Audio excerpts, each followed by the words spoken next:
Hello guys, welcome back sa YouTube channel ko.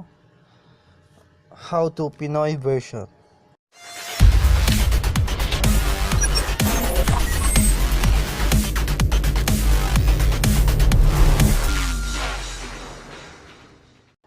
So ngayon guys, tuturo ko kung paano i-activate yung Powerdirector. So kung paano natin na-activate yung Powerdirector, yung video editor sa Android phone. So demo ko muna kung bakit hindi siya libre.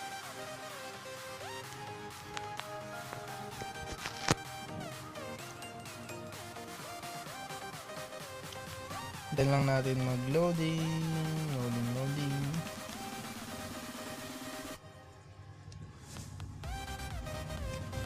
Yan guys. Ito guys, makikita nyo, hindi siya libre. Mag-click tayo ng video muna. Pakita ko kung bakit may bayad to. Tsaka hindi siya libre. So yan guys. Yan, example lang ng video yung NBA.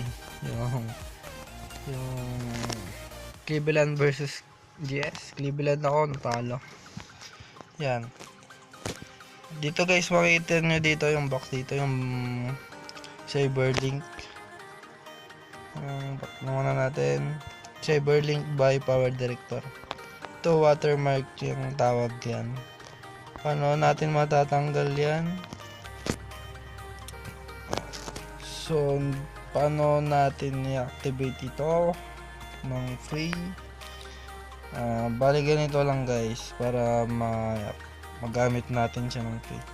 Mga ibang effect kasi may bayad. So yun guys,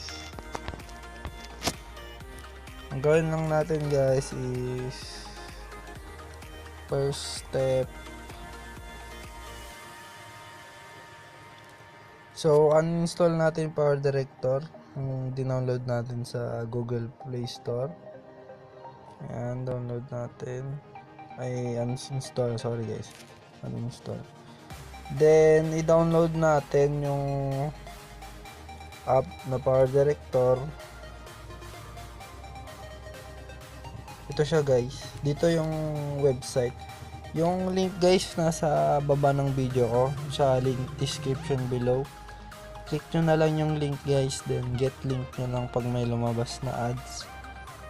Then download nyo click nyo lang yung download button. Ito yung pag na-download nyo na guys, kasi na-download ko na kaya hindi ko napipindutin yung download. Na-download ko na kasi. Pag na-download nyo na, install nyo na agad.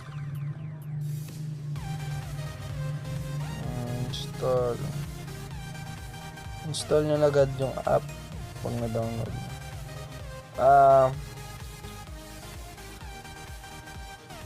Install nyo na.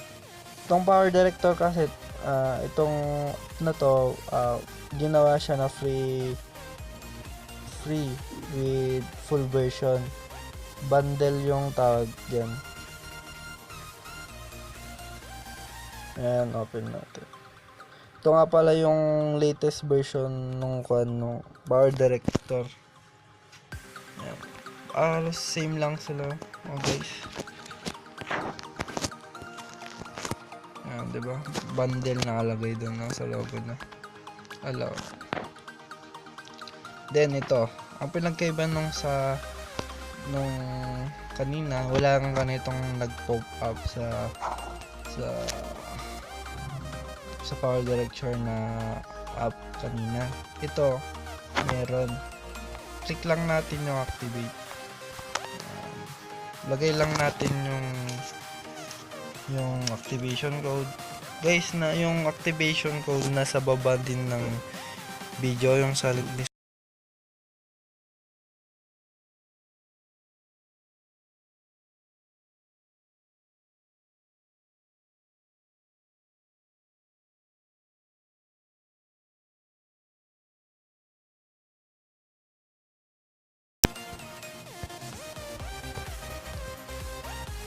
lagay nyo lang activation code.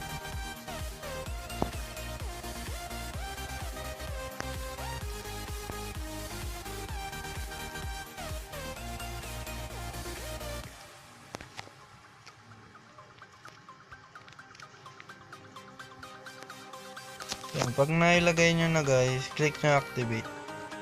Yan. Activated na yan guys. Yan, click nyo yung video, edit project.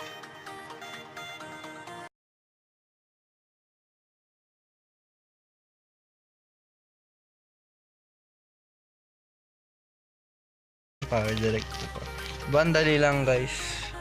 Yung activation code yung malaga nun guys, sana sa link description below. Then pag i-produce video natin, meron siyang HD. Oo. So ganun lang kadali guys ang pag-activate ng Powerdirector.